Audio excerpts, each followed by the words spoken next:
And it says in Romans 1:16, He is not ashamed. My question, are you ashamed of sharing the gospel? Are you shy? Are you afraid? Okay. So let's see. No? It's here. It says here, because it is the power of God that brings salvation to everyone. First to the Jew, then to the Gentiles. So that's what we understand, no? The gospel of Paul. And today, we're going to continue that. So lesson learned, we understand that the gospel is at the heart of Christian faith. This is our heartbeat, no? Whenever we see people, but we don't know. Whenever we have people in our sphere of influence that we know that they don't have personal relationship with God.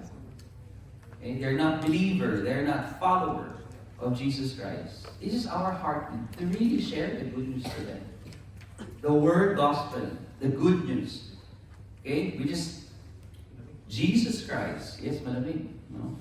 Who He is, what He did, and why it matters for everyone. You know what? Last Saturday, one of our youth leaders asked this question, will other religion, listen to this, okay? I will not mention the name, but I think this is the question, okay? Will other religion be saved by their belief? Okay, the question again is, will other religion be saved by their belief? What do you think?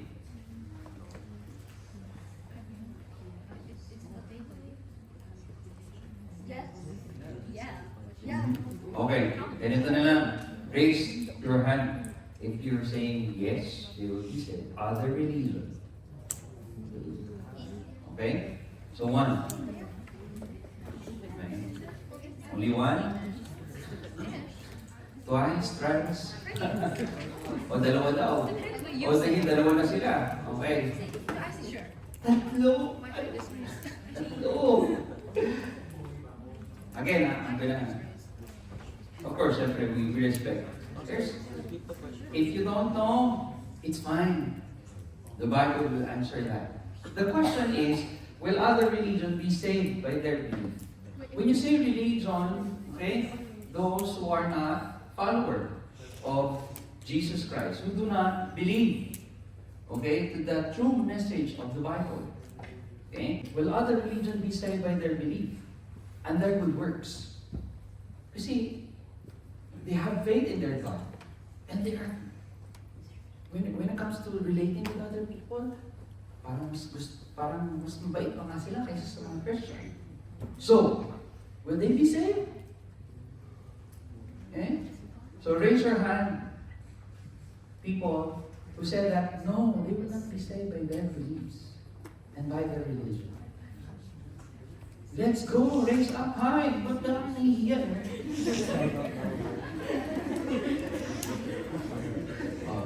Okay. Sige, taas pa. Yan. Sino rito hindi magtataas ng kamay? Sa lahat ng tanong. Okay? It's okay. It's fine. Okay? Well, I answered that youth leader last Saturday. Okay? The answer to that question, will other religion be saved by their belief? Okay? John 3:16 clearly said that they will perish in hell. Okay? I'm going to repeat this. Other religions, okay?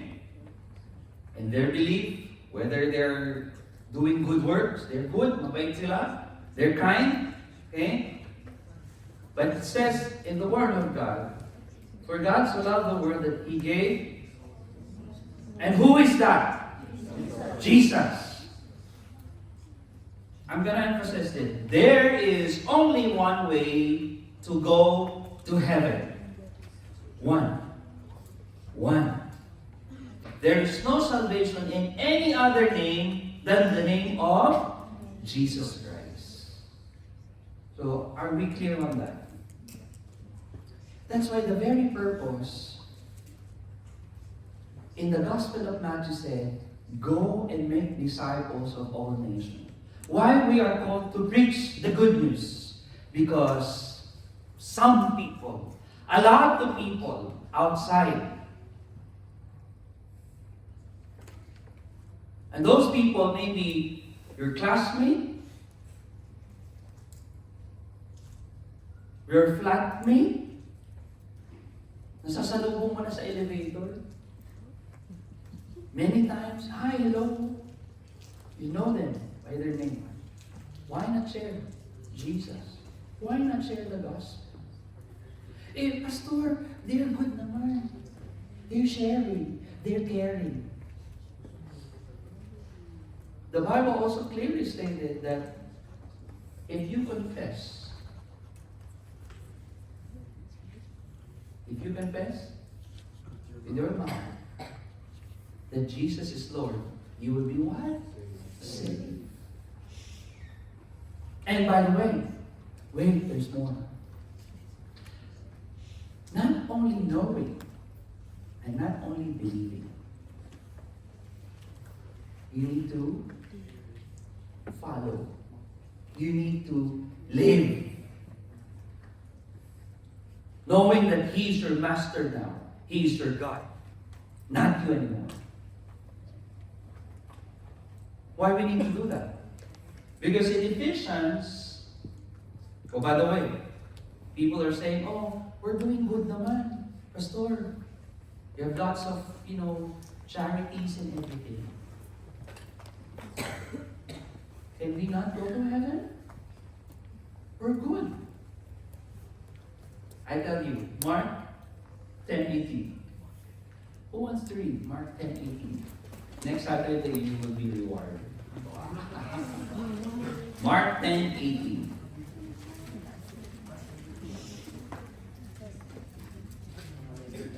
Yes, we are. Listen. Mark 10:18. Why do you call me good? Jesus answered, no one is good except God alone. There you go. Why do you call me good? Jesus answered, no one is good except God alone. Then you were saying, he's good naman eh. She's good naman eh. They are good naman, they're kind.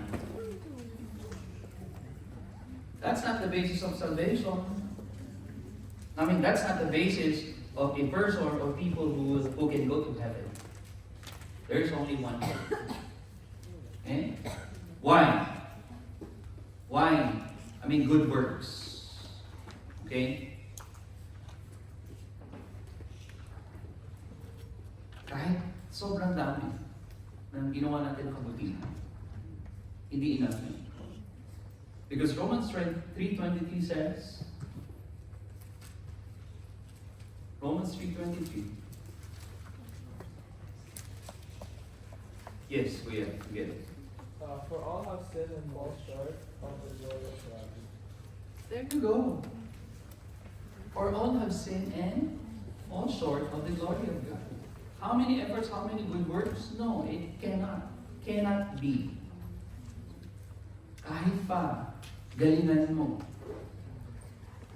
Kahit pa maging takwan ka kay Mother Teresa. No. Good works aren't enough in order for you to go to heaven and be saved. And by the way, in Ephesians 2:8-9, no? If you may, I don't know, if you know some people, they're boasting, oh, no, I don't believe that. Good works is one way. Ephesians chapter 2:8-9. Can you read it? Somebody read that verse. It is by grace that you saved through faith, and this is not from yourselves. It is the gift of God, not by works, so that no one can boast. There you go. Clear ba? It says here, for it is by grace you have been what? Saved. Good news. Salvation. True faith. True faith. To who? To Jesus. Not to your religion. Not because you're doing good works. Not because you're kind. No. Why not good works? Because God knows. Human as we are frail, we are weak. And you know what? We are prone to do evil. Because we allow the devil, the evil to influence us. If it's good works, it says here, not by good works, so that no one can boast. See? Pag according sa good works, di kawawa na tayo. Paano yung mga mayaman, yung mga billionaire, mga philanthropists? Easily they can go to heaven. How about those people in jail? Those who is in prison, who cannot do good things, who cannot share some goods to other people because they are inside the prison. That's why God says, no, it's not. It is not by good works that you can be saved. It is only by the grace of God. Shall we pray before we start our next lesson for this evening? Father in heaven, we thank you for this time. Allow us, Lord, again, to focus, Lord, in your presence, your word. Help us, Lord, to connect, Lord God, your word. Help us, Lord, to get, Lord, your fresh revelation, Lord God, this morning. So, Lord, we can ignite, Lord, discipleship, Lord, in our generation. In this young generation. Father, I pray, Lord, with these young people, Lord, that they will ignite, Lord, the fire, Lord God, in their hearts. And that they will multiply, Lord God. Multiply, Lord, you, Lord, in them, Lord. That you will radiate Jesus, Lord God. That they will be light, Lord God. That will shine, Lord God, to the people that they know, Lord. To the people that they love, Lord. And so these people, Lord God, will acknowledge you, Lord, will know you, they will believe, and they will embrace you, Lord, and they will follow you, Lord. We thank you, Lord, and this is our prayer in Jesus' name. Amen. So the good news is the gospel of God. So the next time we ask, what is good news? That's the gospel of? What's the gospel of God? The good news. Amen? Mahirap ba? Pag tinanong kayo, what's the good news? That's the gospel of God. What's the gospel? The good news. Now, can we explain further? Now, let's go. In Romans chapter 1, okay, I told you last Saturday, right? If you really want to know, okay, about God's salvation, read the book of Romans, or the epistle of Romans, okay? Paul is the writer of this epistle, okay? When you say epistle, it's a letter, okay? Letter with a purpose, with an intention, with a specific audience, okay? And there's a goal, okay? He wants to deliver something. He wants to emphasize something, okay? Here it says, Paul, a bondservant of Jesus Christ, called to be an apostle, separated to the gospel of, what is the good news? The gospel of God, which he promised before through his prophets in the Holy Scriptures concerning his Son Jesus Christ, our Lord, who was born of the seed of David according to the flesh, and declared to be the Son of God with the power according to the Spirit of holiness by the resurrection from the dead. That's why we are different from others. That's our blessed hope. Kasi kung hindi nag-resurrect si Jesus, I will not preach. I will not take time to teach you guys. I will not take time to study this one this week in order for you to understand this gospel if he didn't resurrect 2,000 years ago. That's my blessed hope every day. That's why I am very positive every day. Even though I have lots of difficulties, maybe challenges. I might face a lot, loads of problems in life, but I am positive with this one. And I am assured that one day, well, through Him, we have received grace and apostleship for obedience to the faith among all nations for His name. Kay Paul, ito sa mga disciples. Okay? Among whom you also are the called of Jesus Christ. To all who are in Rome. Okay? So, mga tiga-Rome, yung kanyang audience. Okay? People in Rome. Beloved of God, called to be saints, grace to you, and peace from God, our Father, and the Lord Jesus Christ. Okay. Paul, a bondservant of Jesus Christ, called to be an apostle, separated to the gospel of God. What is gospel again? The good news. Okay? For Paul, the good news is the message of salvation. Oh, yun na. So, pahabain nyo na. Baka mamaya magalit na sa inyo yung mga nagtatanong, what is good news na the gospel? What is gospel? The good news. Can you explain further? Well, according to Paul, according to Paul in Romans chapter 1 verse 1, parang hindi na galing sa inyo. Galing sa Bible. Okay? According to Paul, the good news is the message of salvation through Jesus Christ. Okay? Only. Okay. Through Jesus Christ. That's why, go back again to the question last Saturday, masisave ba yung other religion? Their belief in their God? No. Because there's only one way to heaven. Going to heaven. And that's Jesus Christ. Now your responsibility, our responsibility, kasama ko, is to preach the gospel, the good news about Jesus Christ. So in order for these people that we love, that we know, okay, they will know Jesus, they will accept Jesus, and they will follow Jesus. He explained that through Jesus, life, death, and resurrection. Okay?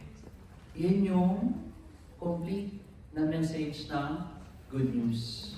That God is so divine, He created the world, but the sad thing, man, what?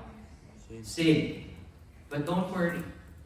God is so good, full of love. He came. Okay? He made a way. He gave His life by dying on the cross. And after that, He resurrected. Okay? That's the evidence that He is God. Okay? Kasi marami mga atheists, agnostic. Oh, He's not God, He's only human. Oh, He's only a demigod.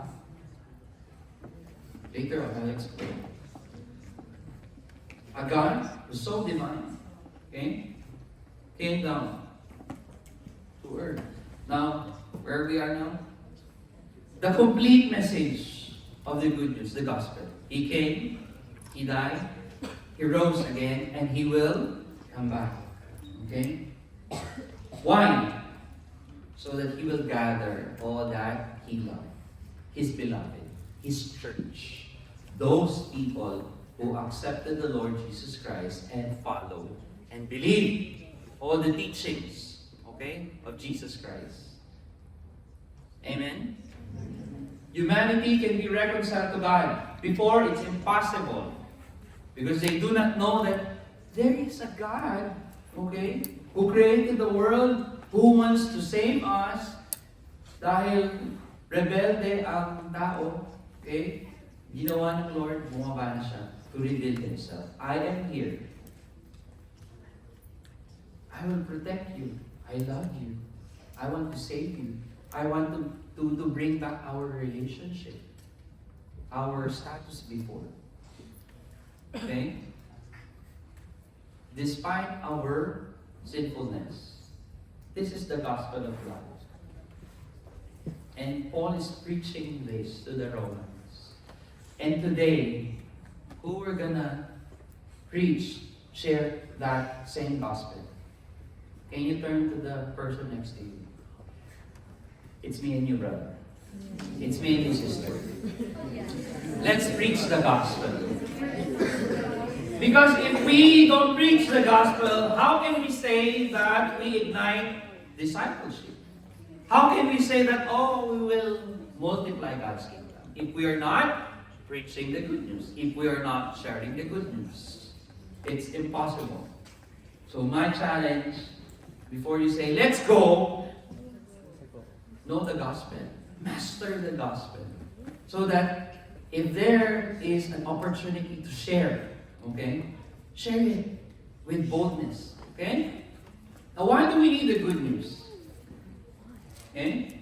People might ask Guru, why do I need to listen to you? Why do I need that good news? There's bad news. Why there's good news? Because there is bad news. Apat. One, humanity is what? Fallen. We're doomed. We're going to hell. Second is we are trapped in sin. Okay? You cannot fight with sin with your own. But with God, it's possible. Amen? We are subject to God's wrath or God's judgment. That's why He cannot see you before. He cannot look at you before. Okay? Without Christ, okay? Without the blood and the body of Christ, okay? That message from the cross that you accepted, Lord, I acknowledge and I accept the message of salvation. That with your blood and your body that was bruised and, pierced, I was saved. I was cleansed. And that's why God the Father, God the Holy Spirit is in you.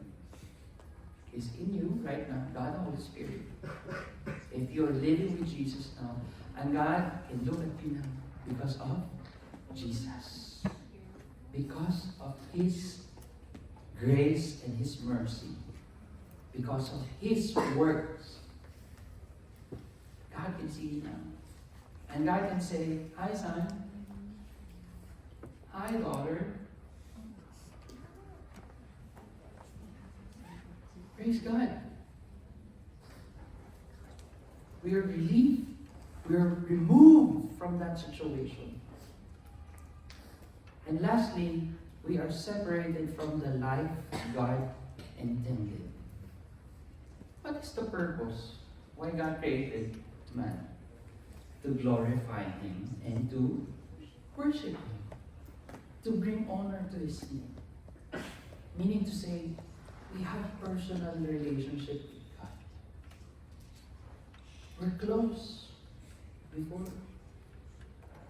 And now we're separated because of our sin.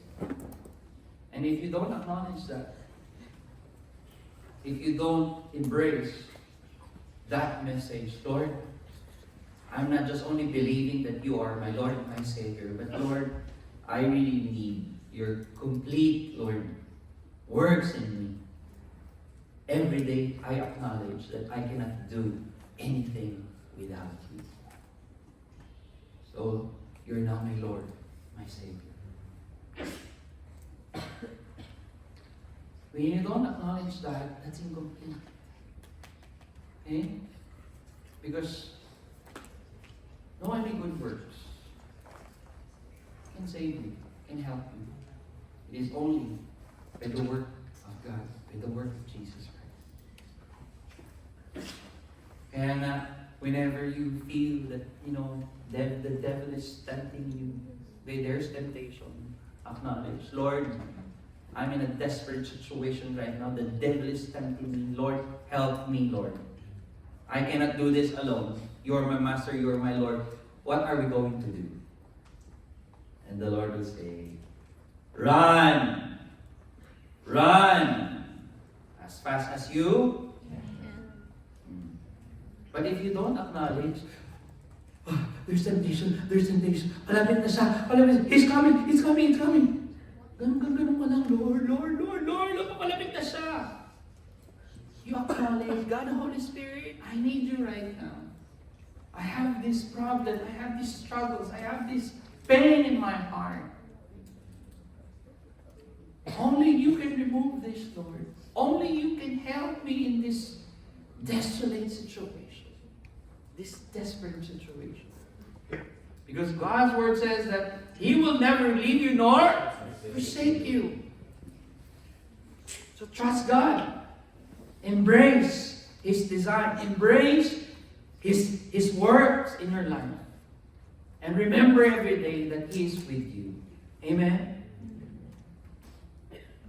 The bad news, the state of sin leads to death, both physical and spiritual. And there's nothing people can do on their own to escape it. No, you cannot escape it. For all have sinned and fall short of the glory. That's the bad news, my friend, my brother and sister. Oops. Yeah. Now here, in Romans 1:2, it says, which He promised before through His prophets in the Holy Scriptures. You know what? The good news is not new. It's an old good news. If you will read Genesis, it's the Lord, okay, who said that He will strike what? The head of the serpent. It was prophesied long time ago. Yung mga nakakalam ng ano na yun, nung song na yun, di ba? Di ba? He promised that before, through His prophets, in the Holy Scripture. And where do you find that? Where do you see that? Bible? In the Bible. From Old Testament to New Testament. Okay? Prophesy that there is one Savior, Messiah, who will come to the lineage of King David. And who is David? Very good. Who is David? Is he a myth? Si David, si King David? Historically, he is what? True. How about Abraham? Myth lang ba si Abraham? Oh. He's real. Why? The three major religions. Muslims believe He is their father. The Jewish believe He is what? Their father. How about us, Christians? We believe to Abraham that He exists. He lived. So, ibig sabihin, totoo. There is evidence, historically. Okay? How about Israel? Meron bang Israel? O myth lang yan? Totoo. Binigaya sila ngayon eh. Right? There is war, right? Ongoing. So, totoo? That's true. Now, if you will read the Bible, you can connect. Totoo pala. Therefore, I conclude, yung gospel, hindi lang sa marites. Hindi lang sa chismis. It's true. It's true. It's a message from God that He wants the world to know Him. Not only know Him, but accept Him as Lord and Savior and follow Him as their Lord and Savior. The good news is not new in the sense that it is disconnected from the past. My brothers and sisters, it's an unfolding story. One that begins in the Old Testament with promises and shadow reaches its climax in the life, death, and resurrection of Jesus. Para ka lang nanonood ng series. Diba? Sino nanonood dito ng CDs? Oh. Or maybe yung tawag dyan, novel? Nagbabasa ng mga Harry Potter. Sino rito nakabasa ng Harry Potter? Yung buong ano? All of them? I have not seen all of them. Buong volume. Di ba? Anong feeling? What's your feeling after mabasa mo yung first volume? What's next? Lalo na may mga, ano ba? Ang tawag yan, clip. Oo, ano ba? Lalo pag ano ba yun, alam ko na gusto ko mapanoorin. Pero kailangan mo magtrabaho, kailangan mo mag-aral. Kaya, sige na nga. Isa din lang. Ganun siya, my friend. My brothers and sisters in the Lord. Ang good news po, when you read the entire Bible, if you really want to appreciate it, read the entire Bible. Is it possible to read it? Yes. Yes. Nababasa mo nga yung Harry Potter eh. Ang dami yun eh, di ba? Ano yung pinakamakapal na volume? Yung Phoenix ba? Sorry. Dami yun eh. Order of the Phoenix ba? Basta may makapal eh. Di ba? Natapos ko nga yung Bible eh. Di ba? Kaya? Can we read it? From Genesis to Revelation. One chapter at a time, my friend. Okay? Not my friend. You're not my friend anymore. You're my brother and sister. Amen? And it continues today in the lives of those who accept the message. Nagko-continue. Sabi nila, tapos na. No, it's not. Book of Acts. It's a continuation. Story. Sino na ngayon yung mga main character? Look at the person next to you. Look at the person in your left and your right. Tayo na yung character. Kung dati sila Samson, sila David, ginagamit. You're now in the character of God's story. Of God's plan of redemption. Isn't it amazing? Yes. Glory to God. Character ka sa story ni God about His salvation. Until the time na darating siya. Pero if you don't acknowledge na part ka ng story, character ka, isa ka sa mga character ni God, using your story, using your life testimony, then, I'm telling you, hindi mabubuhay yung character na yun. Because you are a living Bible. There is one that we carry every Saturday, and every Monday to Saturday we read. But every day, there's another Bible. The living Bible. Who is that living Bible? It's you. Because Christ lives in you. The Holy Spirit is within you. And He's working in you. In your life, every day. Amen? Concerning His Son, Jesus Christ, our Lord, who was born of the seed of David according to the flesh. So may plano talaga si Lord. Hindi lang siya yung basta parang, darating ka sa may lupa, baba ka na. No. He planned it long time ago. The good news is about a person. It's good news about God's Son. It's about Jesus Christ, our Lord. Amen?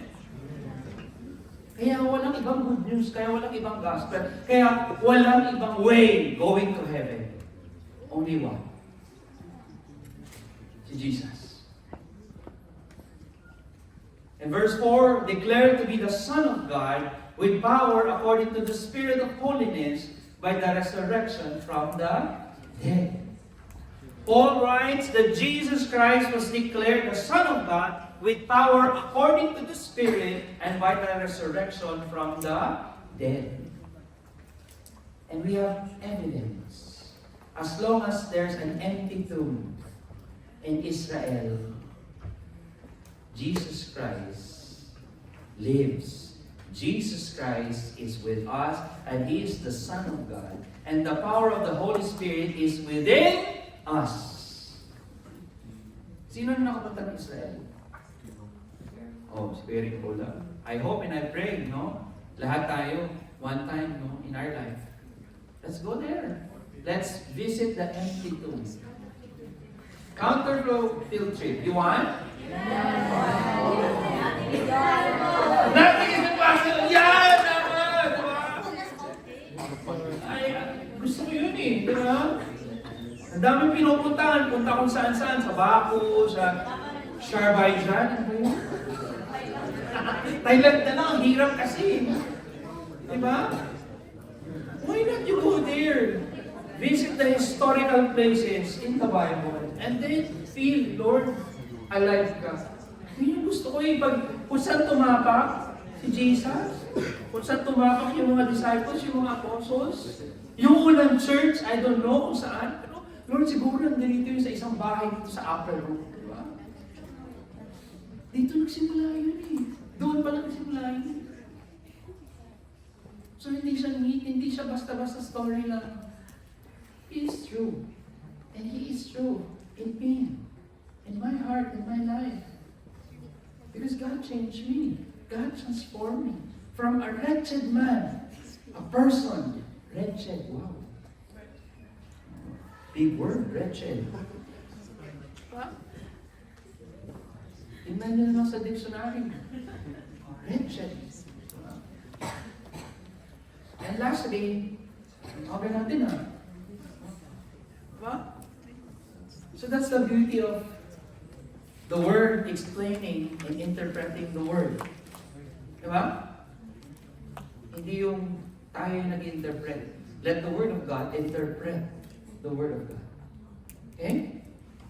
Through Him we have received grace. Stop there.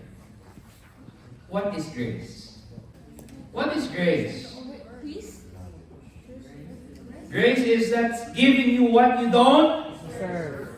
Again, that's giving you what you don't deserve. Diba? It's because Jesus came in the world and died that God doesn't give us what we deserve. You know what we deserve for our sin? You know what we deserve for our sin? We deserve punishment. Yes. We deserve death. The wages of sin is death. But you know what? The good news? God poured out all of that wrath, vengeance, judgment to Christ. He gives grace and forgiveness. And it says there, an apostleship for obedience to the faith among all the nations for His name. Meaning to say, all the people who will acknowledge Him, who will walk with Him, who will not just attend every Saturday. Because not all people attending church, it says in the Word of God that not all who say, Lord, Lord, will be saved. Jesus said, I don't know you. You depart from me. So it is not enough to attend. By just attending, you will be saved. No. You acknowledge, you accept His message. You are a sinner, that you need a Savior, and you need Jesus. And every day you walk with Jesus. You follow Him. You take up your cross. You deny yourself and you follow.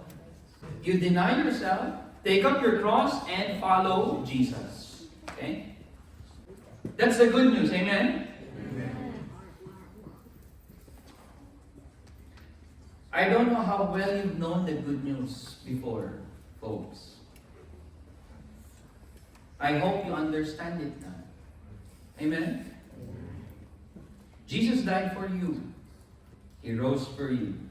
He bore your sins. And He says, if you want the life that He offered, just by faith, receive Him.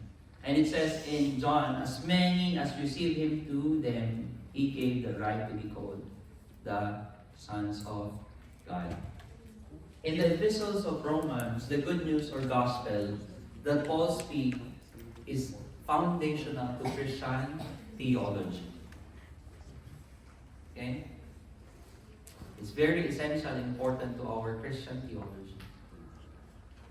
The good news is the message of salvation through Jesus Christ. He explained that through Jesus' life's death and resurrection, humanity can be reconciled to God. It's possible, despite our sinfulness.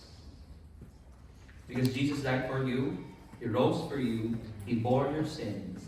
And He says, if you want the life that He offered, just by faith, receive Him. Anyone who wants to receive Christ today,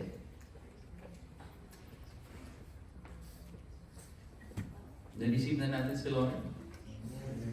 As Lord and Savior? Then, my challenge is, you follow me. You live with Jesus every day. You walk with Him. With your parents, as you obey your parents, as you do your requirements in your school, as you finish everything, your exams, as you listen to your teacher.